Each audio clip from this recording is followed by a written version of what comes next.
Hello বন্ধুরা, আসসালামু আলাইকুম। কেমন আছেন আপনারা সবাই? আশা করি ভালো আছেন, সুস্থ আছেন। আই হোক আমিও আমার পরিবারকে নিয়ে ভালো আছি। তো মন ভালো থাকলেও শরীরটা কিন্তু ভালো নাই। 2 দিন মানে ঈদের 3 দিন থেকে ঈদ হওয়ার 3 দিন পর থেকে শরীরটা ভালো যাচ্ছিল না। মেরুদণ্ড আপনাদের তো গতকালকেও ভিডিওতে বলেছি, মেরুদণ্ড যে পিঠের যে শিরদানাটা আছে না, মেরুদণ্ডটা প্রচুর ব্যথা করতেছে। মেডিসিন নিচ্ছি তাও ব্যথা কমতেছে না। কিন্তু অসুস্থতার দোহাই দিয়ে তো, যাদের একলা সংসার তাদের অসুস্থতার দোহাই দিয়ে তো কাটলে, অসুস্থতার দোহাই দিলেও তো হবে না। বাচ্চাদের আর কি বাসা বাড়িতে আমি যেহেতু একা, বাচ্চাদের অসুস্থতার দোহাই দিয়ে শুয়ে পড়ে থাকলে বাচ্চাদের দেখবে কে, বাচ্চাদের রেঁধে বেড়ে খাওয়াবে কে? তো সেই জন্য সংসার তো আর চলবে না অসুস্থতার দোহাই দিয়ে যদি শুয়ে পড়ে থাকি। তো যেটা বলতেছিলাম, মেডিসিন নিচ্ছি, এর মধ্যেও আবার রোজা রেখেছি, সাক্ষী রোজা। 1 মাস যে রোজা ছিলাম, সেই 1 মাসের যে 6টা সাক্ষী রোজা দেওয়া লাগে শাওয়াল মাসে, সেই রোজাটা রেখেছি। শরীর অসুস্থ, আমার বড় মেয়ে ইমানি বলতেছিল আমার শরীর অসুস্থ, সেই জন্য বলতেছিল যে রোজা না থাকতে। তো শরীর অসুস্থ হলে তাই রোজা থাকতে হবে না, মরে গেলে তো কি নিয়ে যাব সাথে করে বলেন? আমি যদি এই মুহূর্তে আমার নিঃশ্বাসটা বের হয়ে যায়, মরে যায়, তাহলে আমি কি নিয়ে সাথে যাব? 1 মাস রোজা রেখেছি, যে সাক্ষী রোজা দিব না? তো সেই জন্য আর কি, আর এই সাক্ষী রোজাটা, এই যে ঈদের চাঁদ, যে এই চাঁদের মধ্যে, শাওয়াল মাসের চাঁদ, এই চাঁদের মধ্যেই কিন্তু রোজাটা দিতে হয়, বেশি সওয়াব তাহলে হয়। তো সেই জন্য রোজা রেখেছি, সাক্ষী রোজা। ইমানিও রেখেছে, ইমানির 4টা অলরেডি হয়ে গেল আজকেরটা সহ, আর আমার 2টা হলো। তো এই যে সকালবেলা উঠে আর কি করলাম, আর সজনি ডাঁটা দিয়ে যে মাছটা রান্না করেছিলাম কালকে, তো সজনি ডাঁটা কেটে বেছে পর্যন্ত আর কি রেডি করে রান্নার জন্য রেখেছিলাম, সেই পর্যন্ত আপনাদের দেখাইছি। আর সজনি ডাঁটা দিয়ে যে মাছ রান্না করেছিলাম সেটা আর দেখা হয়েছিল না। তো সজনি ডাঁটা দিয়ে মাছ চেহারির জন্য রান্না করেছিলাম, সাক্ষী রোজা রাখবো সেই জন্য চেহারির জন্য রান্না করেছিলাম, তো সেটা আপনাদের সাথে শেয়ার করে দিলাম। তারপরে রোজা রেখেছি আজকে সাক্ষী রোজা। আর সকালবেলা 8টা থেকে, 8:30 থেকেই শুরু করলাম আজকে সকালে উঠে।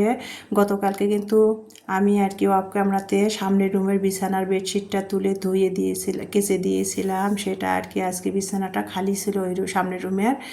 আর বিছানা চাদর বিছাইছিলাম না। তো বিছনা সকালে উঠে বাসি বিছনাগুলো গুছিয়ে নিলাম, বাসি ঘর দুয়ারগুলো পরিষ্কার করে ফেলে তারপরে আমি কিন্তু মশারিটা, সামনের বেডরুমের মশারিটা ময়লা হয়েছিল। তো শরীরটাও অসুস্থ, একদিনে এক গাদা কাপড় চোপড় ধুতে পারবো না, সেই জন্য দুইটা দুইটা করে যেগুলো ময়লা হয়েছে, ইলমার বাবার শার্ট প্যান্ট টি শার্ট সেগুলো ব্যবহার করছিল, এসে জমিয়ে রেখেছে, সেগুলো আর কি ভাবলাম যে দুইটা দুইটা করে ধুয়ে ফেলবো, একদিনে ধুতে পারবো না। তো আজকে মশারিটা ভিজাই দিলাম আর কি, লিকুইড ডিটারজেন্ট দিয়ে ভিজাই দিয়ে তারপরে আর কি কেচে দিয়েছি অফ ক্যামেরাতে। তো তারপরে আমি আর কি, এই যে দেখতে পাচ্ছেন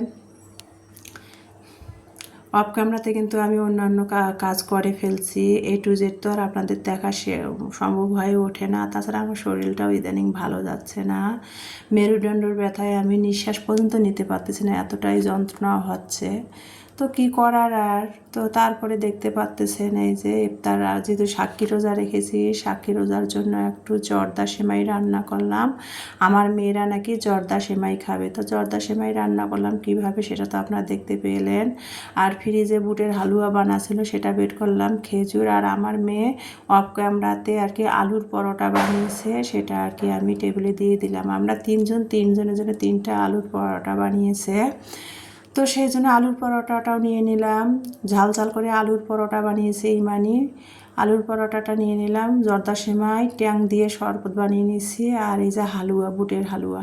তো বিসমিল্লা করে, যেহেতু আর সময় নেই, ইফতারের আজান দিচ্ছিলো, ইফতার করতেছিলাম, সাক্ষী রোজার ইফতার করতেছি, খেজুর দিয়ে রোজা ভাঙলাম, ভেঙে তারপরে ট্যাংয়ের শরবতটা খেলাম।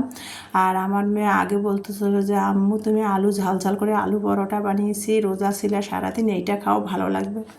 তো খাচ্ছিলাম তো কিছুই নাই, ও ধনিয়া পাতার চাটনি বানাতে চেয়েছিল। আমি বললাম ফ্রোজেন করা ধনিয়া পাতা আছে, তো ফ্রোজেন করা ধনিয়া পাতার চাটনি বানালো না, সেজন্য আলু পরোটাটা খাচ্ছিলাম সস টমেটো সস দিয়ে। ইফতার করতেছিলাম আর আপনাদের সাথে শেয়ার করতেছিলাম সেটাই। আর আমার মেয়ে এত সুন্দর মাশাল্লাহ করে, এত সুন্দর করে আর কি আলুর ঝাল ঝাল করে আলু পরোটাটা বানিয়েছে, আপনাদের ভিডিওতে দেখাতে পারি নাই। ও আর কি রান্নাঘরে খুটুর খুটুর করে এসে বানাচ্ছিল, আমি সেটা দেখি নাই, দেখিলে তো আপনাদের সাথে শেয়ার করে দিতাম।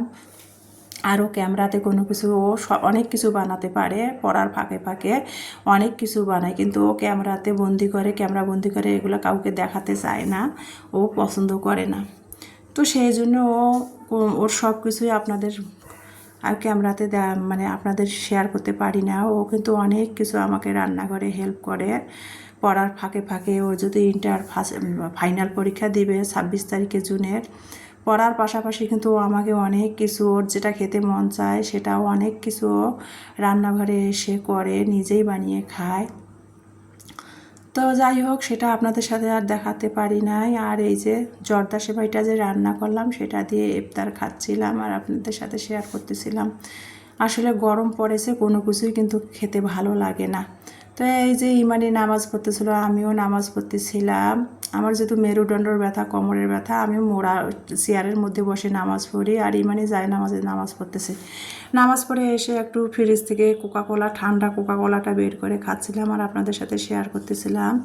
তো আজকে ভিডিওটা এই পর্যন্ত। সবাই ভালো থাকবেন, সুস্থ থাকবেন, আমার পরিবারের সাথে থাকবেন। আল্লাহ হাফেজ।